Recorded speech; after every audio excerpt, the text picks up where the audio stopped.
رات کا دوسرا پہر تھا۔ سب لوگ ہی مہندی کے فنکشن سے فارغ ہو کر آرام کر رہے تھے۔ میں جو ابھی اپنے کمرے میں سونے کے لیے لیٹی ہی تھی، میرا دل عجیب طریقے سے گھبرا رہا تھا۔ نہ جانے کیوں دل چاہ رہا تھا باہر لان میں چلی جاؤں۔ پتہ نہیں کیوں آج اتنی زیادہ پریشانی ہو رہی تھی۔ میں تھوڑی دیر کھلی فضا میں سانس لینا چاہتی تھی، اسی وجہ سے اٹھی اور لان میں چلی آئی۔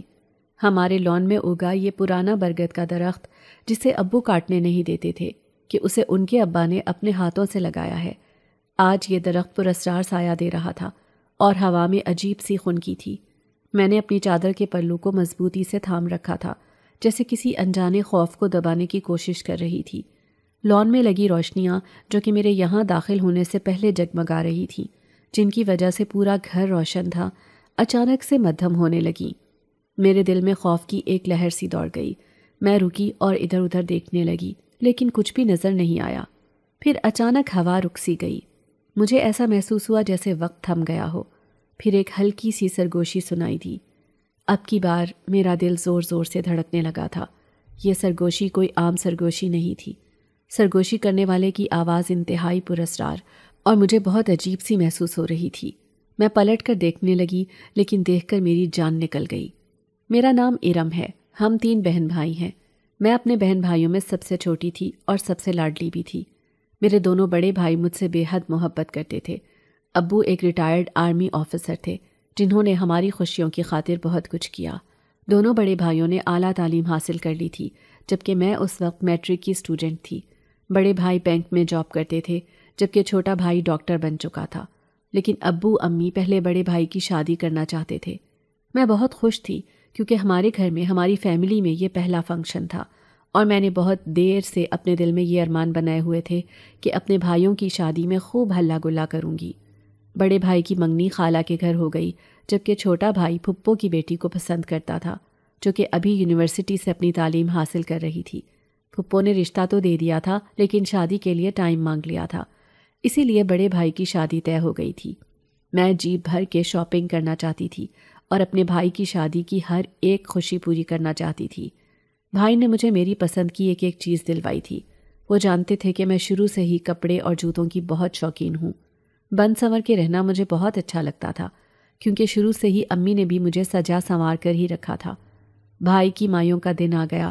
تمام رشتہ دار ہمارے گھر پر موجود تھے، سب کزنز بھی آ چکی تھی۔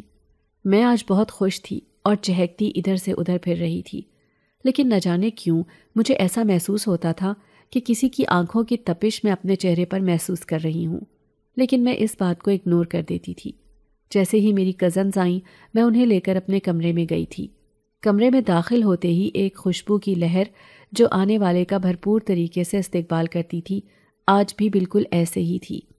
ایک طرف ڈریسنگ ٹیبل پر قطار میں رکھی ہوئی عطر کی شیشیاں اور ڈھیروں پرفیومز جو میری نفاست کی گواہی دے رہی تھیں، کچھ سفید اور سنہری رنگوں میں مزین تھیں تو کچھ پرانی یادوں کی خوشبو بکھیر رہی تھیں۔ میرے پاس ڈریسنگ کے دوسرے کونے میں میک اپ کی ڈھیر ساری پروڈکٹس جو میں نے قطار میں رکھی ہوئی تھی، نیل پالش کے بے شمار رنگ اور برانڈ کی لپسٹکس جن کے نام اخبار یا میگزینز وغیرہ میں درج ہوئے ہوتے تھے۔ میں ہمیشہ سے سب کو کہتی تھی کہ یہ پرفیومز میری زندگی کے کردار ہیں اور یہ لپسٹکس، نیل پالش میرے موڈ کی عکاسی کرتے ہیں۔ میں ہر صبح اپنے ڈریسنگ ٹیبل پر رکھی ہوئی پروڈکٹس کو ترتیب دیتی تھی اور وہ مجھے بظاہر کسی دنیا کا خزانہ لگتا تھا۔ مجھے ان اشیاء کا بچپن سے ہی شوق تھا۔ میں وہ لڑکی تھی جو ایسی چیزوں پر مر مٹتی تھی۔ میری ہر شیڈو پیلٹس جو کسی قوس قزح کو مات دیتی تھی۔ اگلے دن جب بھائی کی مہندی کا فنکشن شروع ہونے والا تھا تو یہ بات تو سچ تھی کہ خوبصورتی پہلے ہی میرے چہرے پر بہت عیاں ہوتی تھی اور کچھ مجھے میک اپ کرنے کا انتہائی شوق تھا۔ اس دن بھی میں اپنی سب کزنز کو بہت شوق سے اپنا سارا میک اپ دکھا رہی تھی اور ساتھ ساتھ ہر چیز کی خاصیت بھی بیان کرتی جا رہی تھی۔ میرے بارے میں میری ساری کزنز بہت اچھے سے جانتی تھی، لیکن ندا جو میری پھپھو کی بیٹی تھی اور میرے بھائی کی پسند بھی تھی، اس کی میرے ساتھ دوستی بھی کافی زیادہ تھی۔ ندا نے سوچا پارلر چل کے مہندی کے فنکشن کے لیے تیار ہوتے ہیں۔ تبھی میں اس سے بولی، میں اتنی دیر سے تمہیں اپنا سارا میک اپ دکھا رہی ہوں اور یار پارلر جانے کی کیا ضرورت ہے، میرے پاس ہر چیز ہے، ہم خود اچھے سے تیار ہو لیں گے۔ تو پھر وہ مسکراتے ہوئے بولی، جتنا ٹائم فنکشن میں رہ گیا ہے نا، اتنی دیر میں تم اکیلی ہی تیار ہو جاؤ تو کافی ہے، ہمیں تم خاک تیار کرو گی۔ تبھی میں کھلکھلا کر ہنسی تھی اور بولی، نہیں یار، کر دوں گی۔ میں نے باری باری اپنی ساری کزنس کو مہندی کے فنکشن کے لیے تیار کیا تھا، لیکن خود سچ میں مجھے بہت زیادہ ٹائم چاہیے ہوتا تھا، کیونکہ میں خوب دل لگا کر تیار ہوتی تھی۔ اور آج تو مجھے خاص طور پر تیار ہونا تھا، کیونکہ آج میرے لاڈلے بھائی کی مہندی تھی۔ جب شام کے وقت فنکشن کی گہما گہمی شروع ہوئی تو میں اپنی تیاری کے آخری مراحل میں تھی۔ میں نے گہرے سبز اور سنہرے کام والا روایتی لباس پہنا تھا، جس پر ہاتھ سے کی گئی زری کی کڑھائی جگمگا رہی تھی۔ چوڑیوں کی کھنک اور مہندی سے سجی ہتھیلیاں میرے ہاتھوں کو اور بھی زیادہ خوبصورت بنا رہی تھی۔ میں نے بالوں کو ہلکے سے گھنگریالے انداز میں سنوار دیا تھا، اس کے ساتھ سنہری جھمکے کانوں میں جھول رہے تھے۔ ماتھے پر جھلملاتی بندیا اور نازک سا میک اپ میری خوبصورتی کو مزید اجاگر کر رہا تھا۔ ہلکی سی لپسٹک، کاجل کی باریک لکیر اور گلابی رنگت نے میرے چہرے پر ایک جادوئی چمک پیدا کر دی تھی۔ میں نے اپنے پرفیومز کی پوری لائن پر اشارہ کرتے ہوئے سوچا، اب ان میں سے پرفیوم کون سا لگاؤں؟ ندا ہیلپ کرو نا یار میری۔ تبھی ندا بولی، اتنی ورائٹی ہے تمہارے پاس پرفیومز کی، کوئی بھی لگا لو۔ اور دیکھو، میری دادی کہتی ہیں لڑکیوں کو یہ پرفیومز وغیرہ کم ہی لگانے چاہیے، جنات وغیرہ عاشق ہو جاتے ہیں۔ اس کی اس بات پر میں قہقہہ لگا کر ہنسی تھی اور بولی، اب تک تو کوئی انسان عاشق نہیں ہوا تو جنات کہاں سے عاشق ہوں گے؟ اتنا پرفیوم لگاتی ہوں میں، کبھی کوئی عاشق نہیں ہوا۔ ایسے ہی تمہاری دادی اپنے زمانے کی باتیں کرتی ہیں۔ میں نے اس کی بات کو مذاق میں اڑا دیا تھا۔ تبھی میں نے اپنی پسندیدہ پرفیوم اٹھائی اور اپنے اوپر خوب چھڑکا۔ اس پرفیوم کی خوشبو پورے کمرے میں بکھر گئی تھی۔ ندا نے اپنی ناک کے آگے ہاتھ رکھتے ہوئے کہا، اتنی تیز پرفیوم لگا لی ہے تم نے، اگر میری دادی یہاں ہوتی نا تو میں لاکھ باتیں سناتی۔ تبھی میں بولی، شکر ہے تمہاری دادی یہاں نہیں ہے۔ اتنی بات کہتے ہی باہر سے امی کی آواز آئی، لڑکیوں اب آ بھی جاؤ، اتنی دیر ہو گئی ہے، کچھ مہمانوں نے اپنے گھر واپس بھی جانا ہے اور دلہن والے بھی آ گئے ہیں۔ جیسے ہی میں فنکشن میں داخل ہوئی، میرے قدموں کی آواز جیسے سب کو متوجہ کر گئی۔ میری موجودگی تو ویسے بھی ہر کسی کو اپنی طرف متوجہ کرنے کے لیے کافی ہوتی تھی۔ آج تو میں دلہے کی بہن تھی۔ میری مسکراہٹ پورے ماحول کو خوشگوار بنا رہی تھی۔ مہندی کا فنکشن سٹارٹ ہو چکا تھا، میں بہت انجوائے کر رہی تھی، لیکن نہ جانے کیوں بار بار مجھے ایسا محسوس ہو رہا تھا کہ کسی کی تیز نگاہیں میرے چہرے پر جمی ہوئی ہیں۔ لیکن کون ہو سکتا ہے؟ مہمانوں میں تو بہت سی عورتیں ایسی تھیں جو میری خوبصورتی کی تعریف کرتی تھیں، لیکن آج یہ نگاہیں مجھے عجیب محسوس ہو رہی تھیں۔ جیسے ہی ڈانس ٹائم شروع ہوا، سب سے پہلے مجھے ہی اسٹیج پر بلایا گیا۔ خالہ کہہ رہی تھی، آ جاؤ ارم، تمہارے بھائی کی شادی ہے، آج تو تم خوب ناچو۔ تبھی میں بولی، کیوں نہیں خالہ، اس دن کے لیے تو میں نے بہت ارمان سوچے ہوئے تھے، اب ان ارمانوں کو میں ہر حال میں پورا کروں گی۔ یہی کہتے ہوئے میں اسٹیج پر گئی تھی، ڈی جے والے سے اپنی پسند کا گانا لگوایا اور اس پر ڈانس کرنا شروع ہو گئی۔ بھائی کی شادی پر میں بہت خوش تھی۔ ڈانس کرتے کرتے لان میں لگے برگر کے درخت پر میری نظر پڑی۔ مجھے ایسا محسوس ہوا کہ وہاں گہری ٹہنیوں کے بیچوں بیچ کوئی وجود بیٹھا ہے۔ میں ایک دم سے رک گئی تھی۔ تبھی خالہ کی آواز آئی، کیا ہو گیا لڑکی، تھک گئی ہو؟ بس اتنا ہی جوش تھا بھائی کی شادی کا؟ لیکن میری نظریں اس درخت پر جمی تھیں جس پر ابھی بھی مجھے کسی کی موجودگی کا احساس ہوا تھا، لیکن پھر مجھے درخت کی ٹہنیاں عجیب طریقے سے ہلتی ہوئی نظر آئیں۔ اب کی بار وہ وجود وہاں سے غائب تھا، ایسے جیسے میرے جسم سے تو جان ہی نکل گئی ہو۔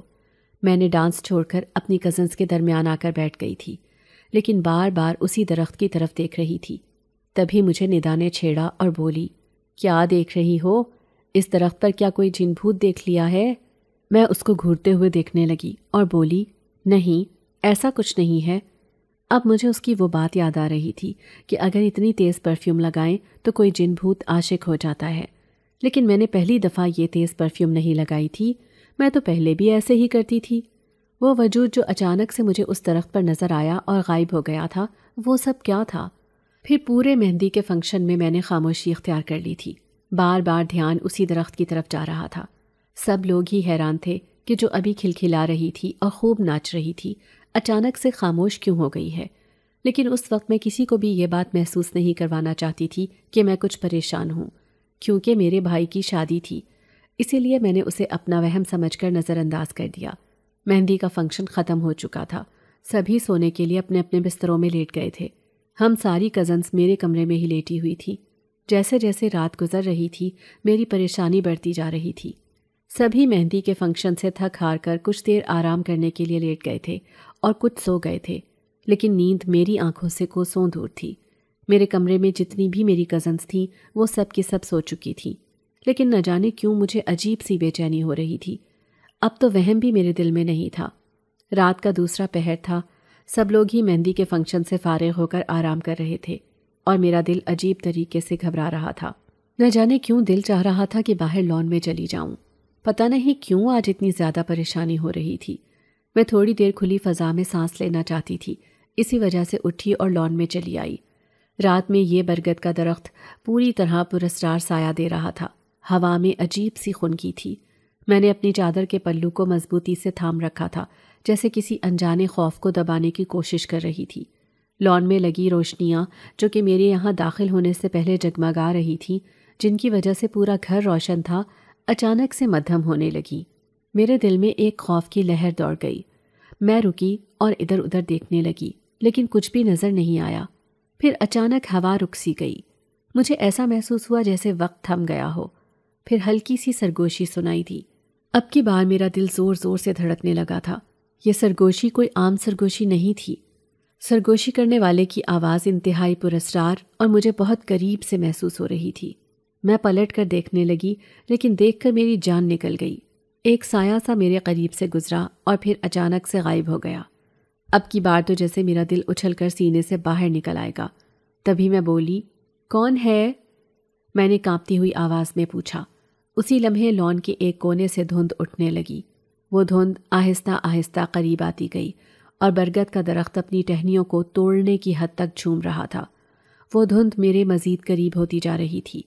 اب کی بار مجھے سانس لینا مشکل ہو رہا تھا۔ میں وہاں سے بھاگ جانا چاہتی تھی، لیکن ایسا محسوس ہو رہا تھا میرے پاؤں کسی نے جکڑ لیے ہوں۔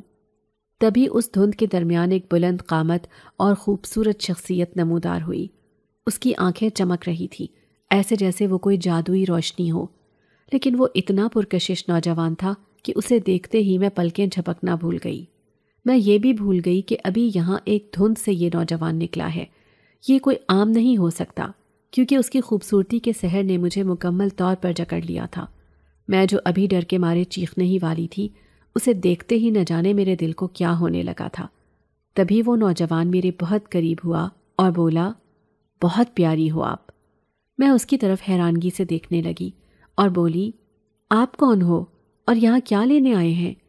اس نے انتہائی پراسرار لہجے میں جواب دیا، میں وہ ہوں جس نے تمہیں ہمیشہ دور سے دیکھا ہے، لیکن آج تمہاری خوشبو نے مجھے یہاں آنے پر مجبور کر دیا ہے۔ جیسے ہی اس نے کہا تو میرے دماغ پر جیسے کوئی سحر چھانے لگا تھا۔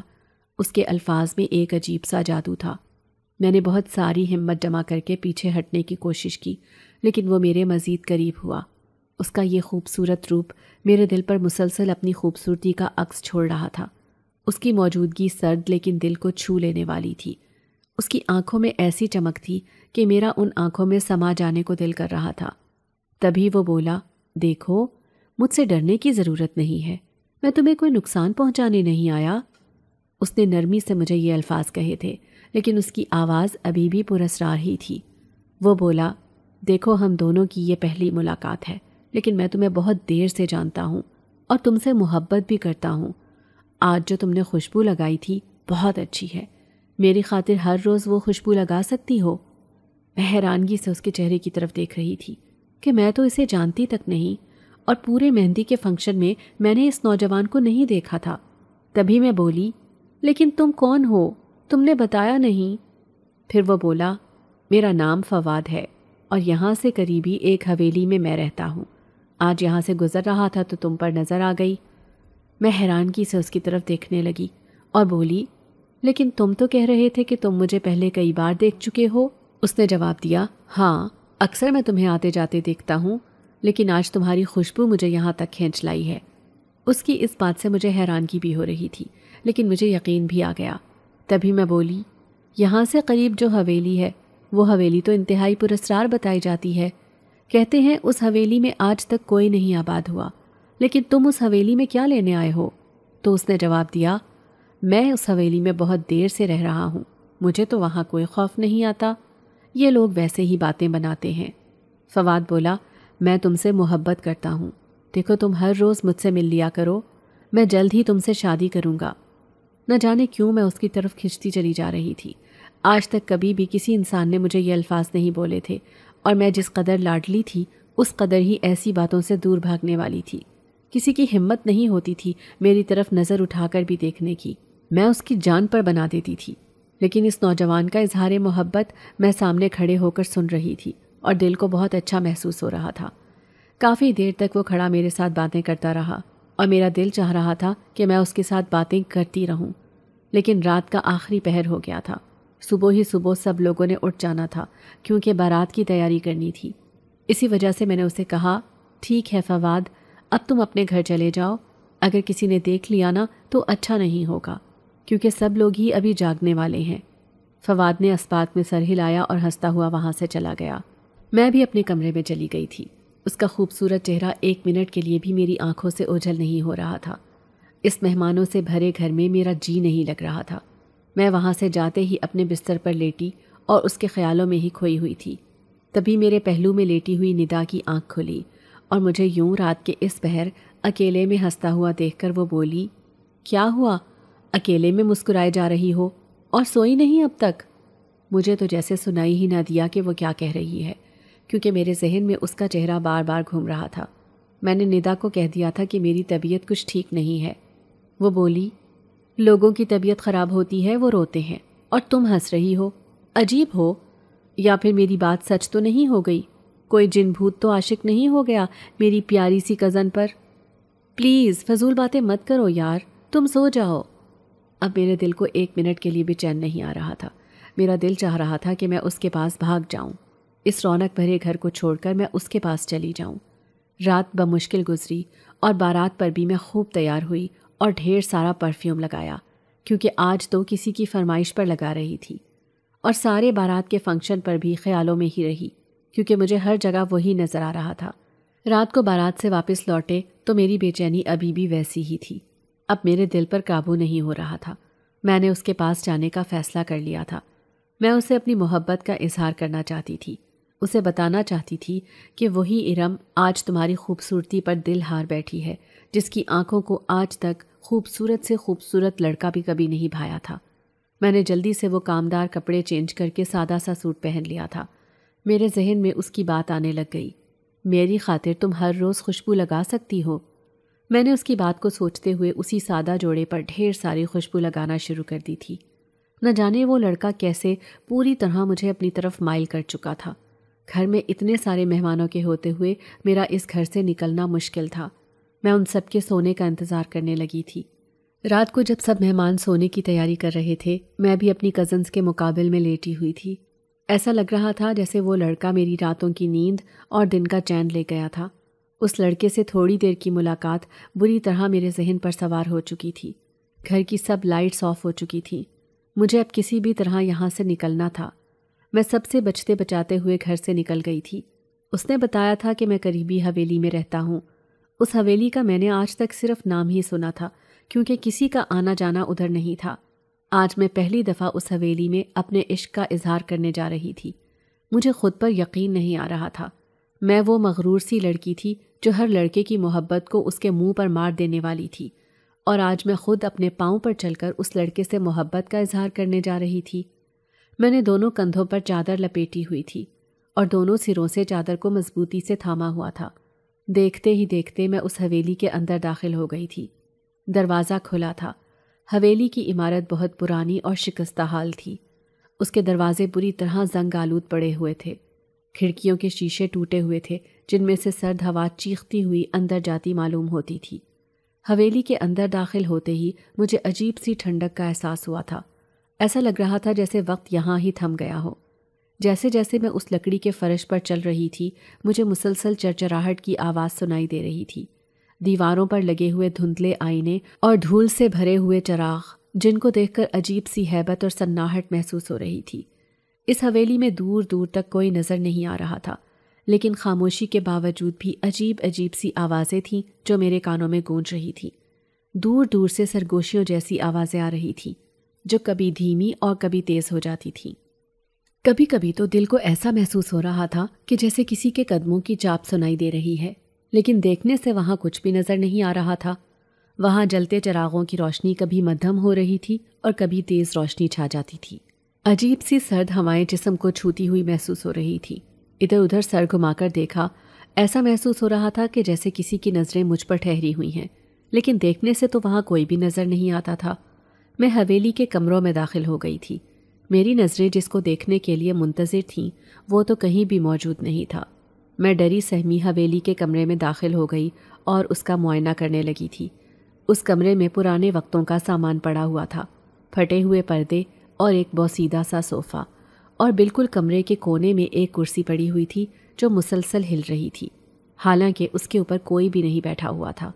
میں یہ سارا منظر دیکھ کر کمرے سے باہر نکل گئی تھی۔ عجیب سے خوف سے میرا دل بیٹھا جا رہا تھا۔ تبھی کچھ دیر بعد فواد میرے سامنے رونما ہوا تھا۔ مجھ سے کہنے لگا، ہاں میری خوابوں کی شہزادی، تم آ ہی گئیں۔ تم نہیں جانتی، مجھے شدت سے تمہارا انتظار تھا۔ اس کی موجودگی میرے دل کو اپنی طرف کھینچ لیتی تھی۔ میں نے اسے بتایا تھا کہ فواد، مجھے تم سے محبت ہو گئی ہے، تمہارے بغیر میرا سانس لینا مشکل ہوتا جا رہا ہے۔ میرے اور فواد کے اندر پراسرار اور حسین خواب کی مانند محبت بڑھنے لگی تھی۔ حویلی کے باہر والا صحن اوپر سے کھلا ہوا تھا، جدھر سے صاف آسمان ظاہر ہوتا تھا۔ جیسے ہی میں نے فواد سے اپنی محبت کا اظہار کیا تھا، فوراً سے بادل گرجنے لگے اور تیز بارش کی بوندوں نے ہماری محبت کو نیا رنگ دے دیا تھا۔ میں بادل کے گرجنے سے ڈرنے لگی اور اپنے کندھوں کی چادر کو مضبوطی سے تھام لیا۔ فواد نے یہ سب دیکھتے ہوئے مجھے اپنی باہوں میں سما لیا تھا۔ اس نے مجھے اپنے پروں کی طرح محفوظ کر لیا تھا اور میرے چہرے پر آتی لٹ کو بہت پیار سے پیچھے کر رہا تھا۔ اس کی موجودگی ایسے لگ رہی تھی جیسے ساری دنیا میری مٹھی میں آ گئی ہو، لیکن وہ کہیں سے بھی قدرتی بارش ظاہر نہیں ہو رہی تھی۔ ایسا لگ رہا تھا کہ کسی نے شدت ناراضگی سے ایک قہر برسا ڈالا ہو۔ اتنے میں پوری حویلی میں ایک گرجدار آواز گونج اٹھی، جنزادے، کیا تجھے نہیں معلوم کہ انسانوں سے محبت ہمارے بس کی بات نہیں ہے؟ جنزادے کا نام سنتے ہی میرے سر پر بھاری قیامت ٹوٹ پڑی تھی۔ یہ بات بھی سچ تھی کہ مجھے آج سے پہلے اتنی شدت سے محبت کبھی کسی سے نہیں ہوئی تھی۔ اس کو چھوڑنا میرے بس کی بات نہیں تھی۔ وہ گرجدار آواز فواد کے باپ کی تھی۔ فواد نے مجھے بتایا، جس کا نام الحارث تھا۔ اپنے باپ کی بات کے جواب میں فواد کہنے لگا، بابا، محبت نہ انسان کی محتاج ہے اور نہ جن کی۔ یہ تو دو دلوں کا میل ہے اور کسی کو بھی کسی کے ساتھ ہو سکتی ہے۔ آپ مجھے میری محبت سے دور نہیں کر سکتے۔ ارم میری زندگی کی روشنی بن چکی ہے، آپ تو کیا کوئی بھی مجھے اس سے دور نہیں کر سکتا۔ فواد کی محبت بھری باتیں مجھے اپنی جانب کھینچتی چلی جا رہی تھی۔ تبھی اس کے باپ نے ایک چیلنج دیا تھا۔ وہ اپنے بیٹے سے کہنے لگا، تمہیں اپنی محبت کو حاصل کرنے کے لیے 2 امتحانوں سے گزرنا ہوگا۔ اگر تم نے دونوں امتحان پاس کر لیے تو تمہاری محبت سچی ہوگی، اگر تم نے ہار مان لی تو تمہیں ہمیشہ کے لیے جنوں کی قید میں رہنا ہوگا۔ میں جنزادے کی طرف دیکھ کر کہنے لگی، ہم دونوں مل کر ان امتحانوں کو پاس کریں گے۔ میں تمہیں زندگی کے کسی موڑ پر بھی اکیلا نہیں چھوڑ سکتی۔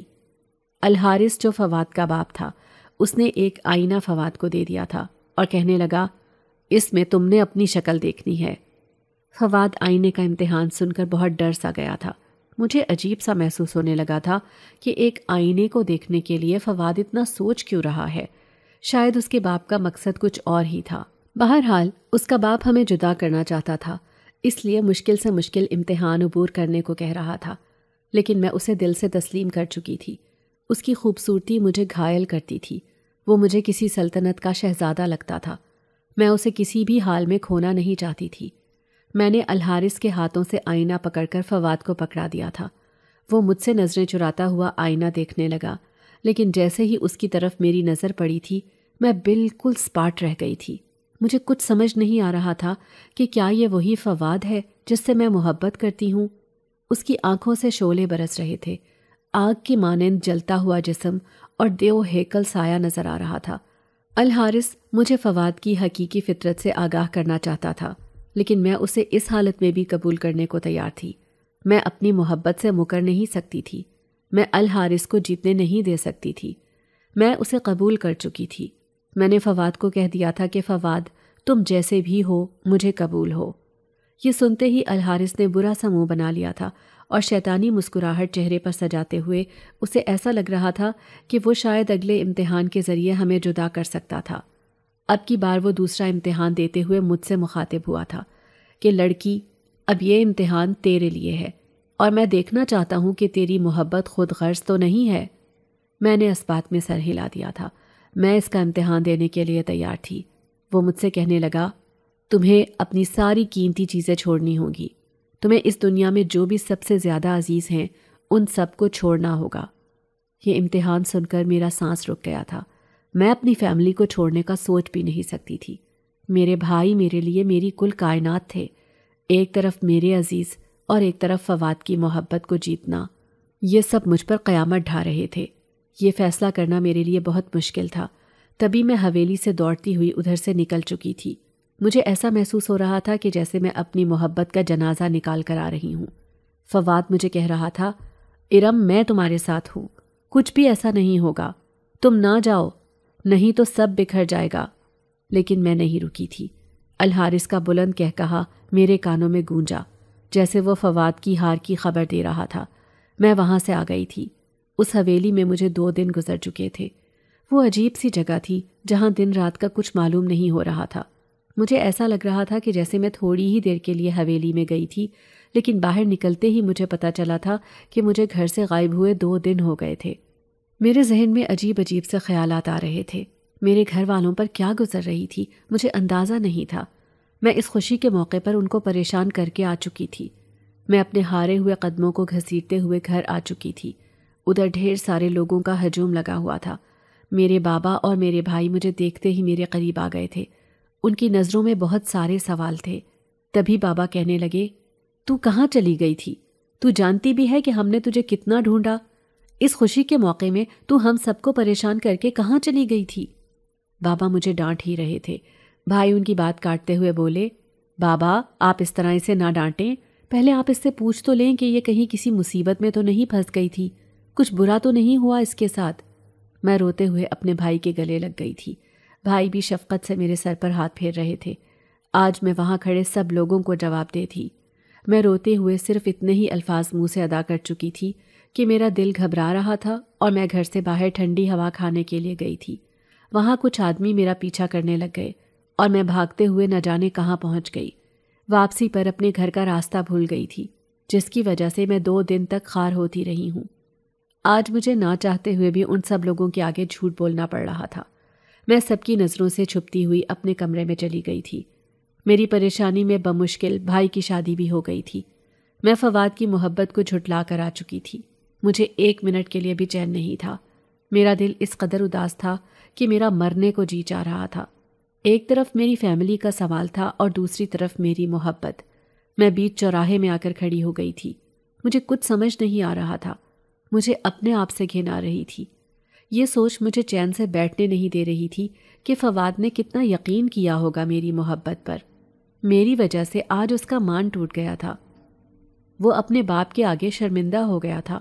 اس پر کیا گزر رہی ہوگی، اس بات سے میں بخوبی واقف تھی۔ صبح ناشتے کی ٹیبل پر سب بیٹھے ہوئے تھے تو مجھے رات بھر نیند نہیں آئی تھی، اور صبح ہوتے بھی مجھے اس کے خیال چین سے بیٹھنے نہیں دے رہے تھے۔ میں نے اس کو اذیت پہنچائی تھی، یہ خیال میری جان لے رہا تھا۔ سب ناشتہ کر رہے تھے، بھائی اور بھابھی بھی ناشتہ کرنے میں مصروف تھے۔ میں مجسمہ بنی کرسی پر بیٹھی ہوئی تھی۔ مجھے دیکھ کر بھائی کہنے لگے، ارم کیا ہوا ہے، تم کچھ کھا کیوں نہیں رہی؟ آج پہلی دفعہ مجھے ان سب لوگوں کی آوازیں زہر لگ رہی تھی۔ مجھے ایسا لگ رہا تھا کہ جیسے کسی نے پگھلتا ہوا سیسا میرے کانوں میں ڈال دیا ہو۔ یہ سب مجھے اپنے قصوروار لگنے لگے تھے کہ نہ یہ لوگ مجھ سے اتنا پیار کرتے اور نہ میں فواد کی محبت کو جھٹلا کر ان کی محبت کو چنتی۔ بھائی کو جواب دینے کے بجائے میں اٹھ کر اپنے کمرے میں چلی گئی تھی۔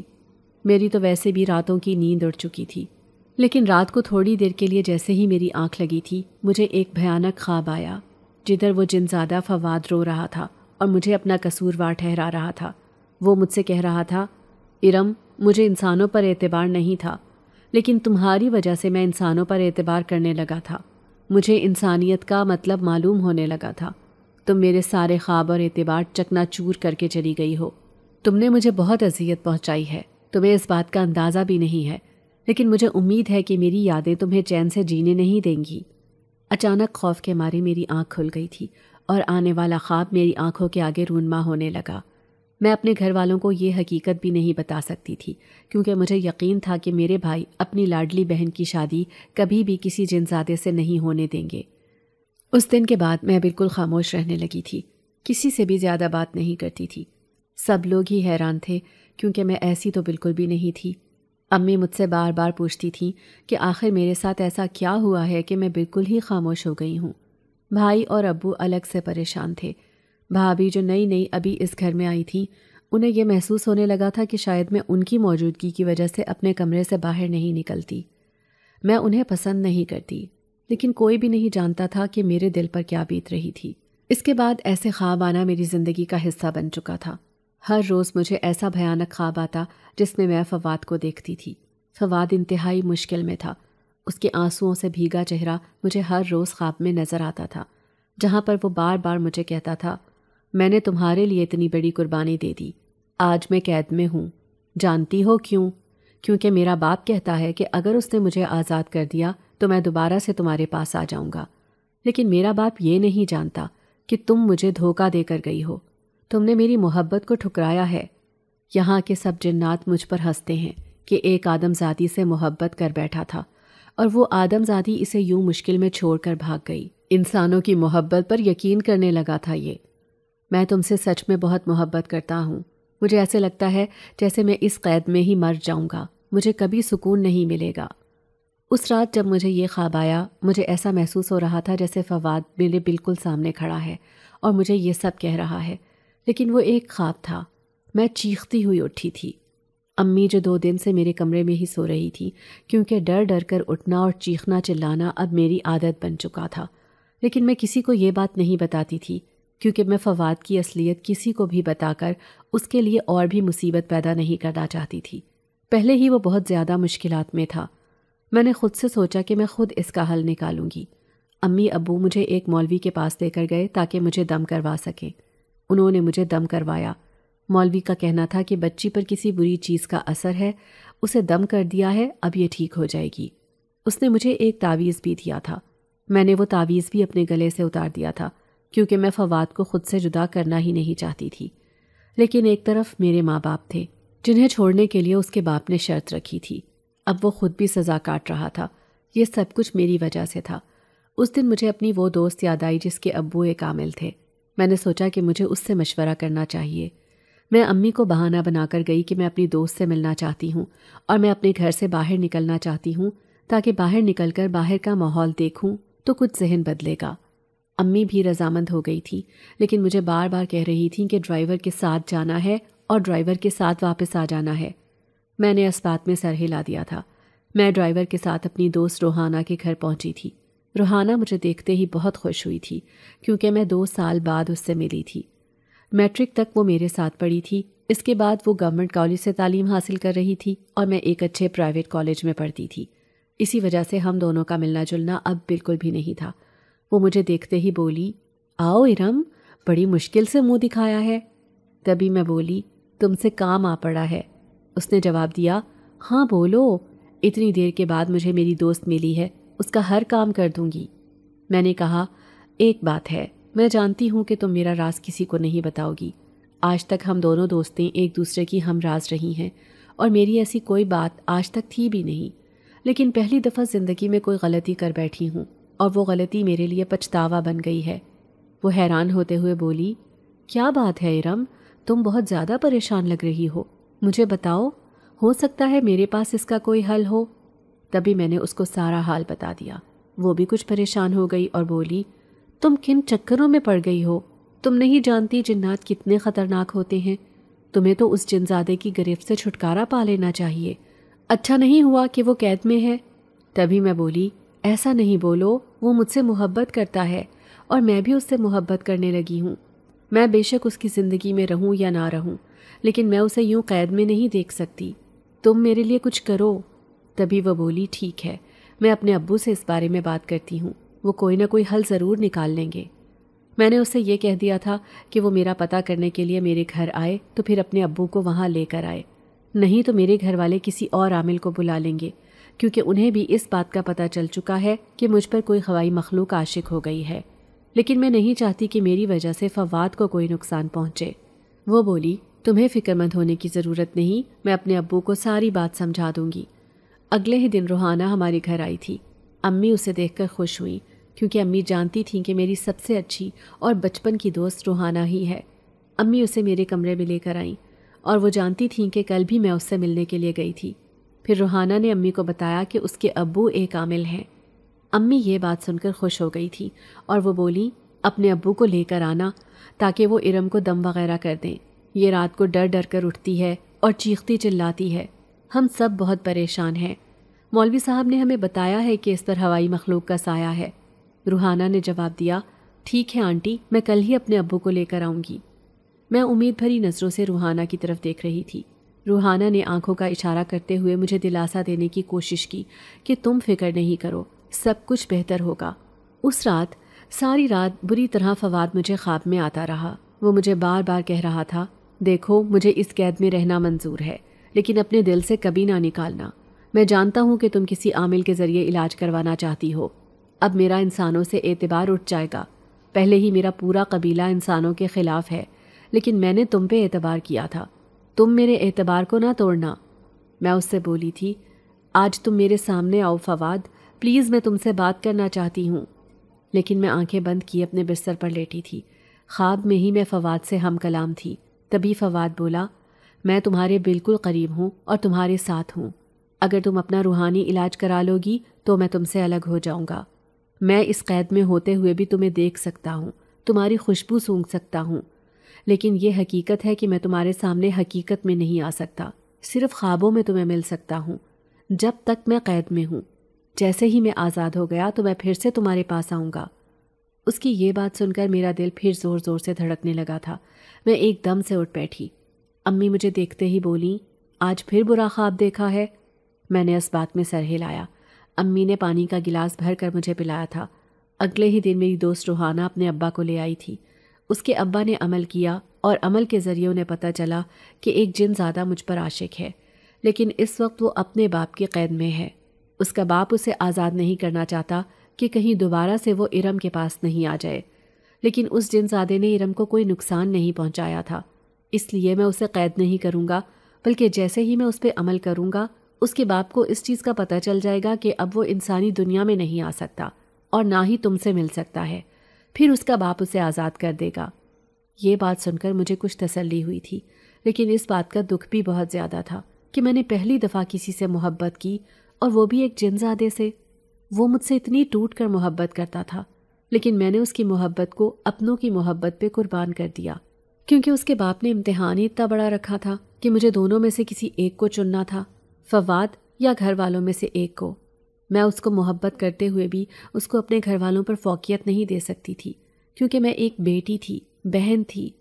کیسے میں اپنے گھر والوں کی بچپن سے لے کر جوانی تک کی محبت کو بھلا دیتی اور اس کی ایک دو دن کی محبت کو اپنوں کی محبت پر فوقیت دیتی؟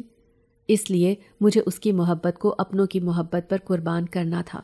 روحانہ کے ابو نے جیسے ہی عمل شروع کیا، وہ کچھ پڑھتے جا رہے تھے، لیکن مجھے فواد کی آواز سنائی دے رہی تھی، دیکھو ارم، روک دو اس عامل کو، یہ تمہیں مجھ سے جدا کرنے آیا ہے، اب ہم زندگی میں کبھی ایک دوسرے کو نہیں مل پائیں گے۔ دیکھو میں بہت جلد قید سے رہا ہو جاؤں گا۔ میں آنکھیں بند کر کے دل میں اس سے مخاطب ہوئی اور بولی، میں تمہیں آزاد ہی تو کروانا چاہتی ہوں۔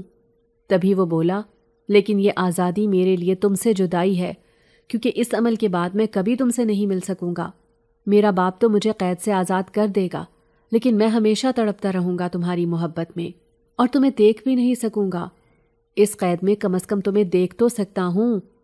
میں نے پھر دل ہی دل میں اسے مخاطب ہو کر کہا، ہم اب ایک دوسرے کے ساتھ مزید نہیں رہ سکتے، کیونکہ تم الگ دنیا کے ہو، میں الگ دنیا کی۔ مجھے اپنے ماں باپ کے ساتھ رہنا ہے۔ جیسے ہی روحانہ کے ابو نے اپنا عمل مکمل کیا، میری آنکھوں کے سامنے سے فواد کی شکل تک چلی گئی۔ اس کے بعد میں بالکل تندرست ہو گئی تھی۔ کئی دن تک کچھ طبیعت میں بوجھل پن سا رہا، لیکن آہستہ آہستہ بالکل تندرست ہو گئی تھی اور دوبارہ سے اپنی زندگی کی طرف لوٹی تھی۔ میں نے اس جنزادے فواد کو مکمل طور پر اپنے دل سے نکال دیا تھا، لیکن کچھ واقعات ہماری زندگی پر اپنے اثرات چھوڑ جاتے ہیں۔ ایسا ہی واقعہ میری زندگی میں پیش آیا تھا۔ نہ جانے وہ کون سی گھڑی تھی جب میری ملاقات جنزادے سے ہوئی تھی۔ آج تک میرے دل میں ایک کسک ہے، پتہ نہیں میں نے فواد کے ساتھ اچھا کیا یا برا، لیکن اپنی جگہ میں بھی مجبور تھی، کیونکہ اگر میں اس کو چنتی تو مجھے ہمیشہ کے لیے اپنے ماں باپ کو چھوڑنا پڑنا تھا۔ مجھے لگتا ہے کہ میں نے اس کے ساتھ کچھ غلط کیا، لیکن دوسری طرف جب میں سوچتی ہوں کہ اگر میں ایسا نہ کرتی تو نہ جانے اس کی اور میری زندگی کیسی ہوتی۔ لیکن میں یہ بات سمجھ گئی ہوں، جان گئی ہوں کہ اس کے باپ نے اسی وقت اسے آزاد کر دیا ہوگا جب عامل کا عمل پورا ہوا ہوگا، کیونکہ پھر اس کا باپ جانتا تھا کہ وہ اب کبھی مجھ سے مل نہیں پائے گا۔ میں بس یہ چاہتی ہوں کہ وہ اپنی دنیا میں خوش رہے اور میں اپنی دنیا میں خوش ہوں۔ اب آپ مجھے بتائیں، آپ کو کیا لگتا ہے، میں نے فواد جنزادے کے ساتھ کچھ غلط کیا تھا، یا اپنوں کی محبت اور اپنوں کے رشتوں کو بچانے کے لیے میں نے درست فیصلہ کیا؟ کیونکہ میں عجیب سی کشمکش میں پھنس کر رہ گئی ہوں۔ آپ کی رائے کی منتظر رہوں گی۔ کمنٹ میں ضرور بتائیے گا کہ مجھے کیا کرنا چاہیے تھا۔